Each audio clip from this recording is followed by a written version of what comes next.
BRS నిర్వహించిన యువ సంగ్రామ సదస్సుపై ప్రభుత్వ వైపు ఆది శ్రీనివాస్ తీవ్రస్థాయి విమర్శలు గుప్పించారు. ఇది యువత కోసం నిర్వహించిన కార్యక్రమం కాదని యువతను రెచ్చగొట్టేలా చేసిన సదస్సును ఆరోపించారు. తెలంగాణ ఉద్యమ సమయంలో యువతను రెచ్చగొట్టి అనేక మంది బలిదానాలకు కారణమయ్యారని విమర్శించారు ఆది శ్రీనివాస్. తాజాగా బీఆర్ఎస్ సభలో కూడా రెచ్చగొట్టే వ్యాఖ్యలు చేశారని ఆరోపించారు. సోషల్ మీడియా పెయిడ్ ఆర్టిస్ట్ వ్యాఖ్యలు కేటీఆర్ ఖండించకుండా చూస్తూ ఉండటం ఆయన వైఖరికి నిదర్శనమని తెలిపారు.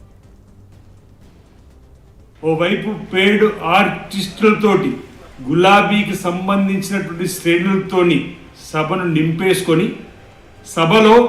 ప్రధానంగా చూస్తూ ఉంటే ఈరోజు రెచ్చగొట్టే విధంగా ప్రసంగాలు జరుగుతూ ఉంటే ఉన్మాదంగా ఎండ్రిన్ తాగి చావుమని చెప్పేటువంటి స్పీచులు, ఎమ్మెల్యేలను ఇతరత్ర వారిపైన దాడులు జరపాలని చెప్పని స్పీచులు ఇస్తున్నటువంటి సందర్భంలో అదే వేదికపైనటువంటి కేటీఆర్ వారించవలసింది పోయి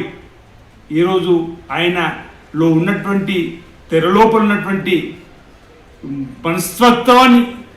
ఈరోజు విష సంస్కృతిని విష బీజాన్ని నాటేటువంటి ప్రయత్నం చేసేటువంటి సందర్భాన్ని ఏ విధంగానైనా మళ్ళీ అధికారులు రావాలని చెప్పినటువంటి ఒకే ఒక్క ఆలోచనతో వారు చేసేటువంటి ప్రయత్నం తప్ప ఆనాడు పెట్రోల్ పోసుకొని అగ్గిపెట్టే దొరికినటువంటి వాళ్ళు మళ్ళీ అధికారం రావాలనేటువంటి ఆలోచనతో చేసేటువంటి ప్రయత్నాలు తప్ప మీ హయాంలో నిరుద్యోగులకు పరీక్షలు నిర్వహిస్తామని చెప్పని ఆ పరీక్షా ఫలితాలు తేలకుండా పరీక్షా పత్రాలు బయట ప్రపంచంలో లీక్ అయి దొరికేటువంటి సందర్భంలో పరీక్షలను వాయిదా వేస్తూ ఈరోజు నిరుద్యోగ యువతకు నిరుద్యోగ గుర్తిస్తామని చెప్పని ఇవ్వనటువంటి మీరు ఈరోజు నిరుద్యోగ అనేటువంటి పేరుతోని వారిని అడ్డు పెట్టుకొని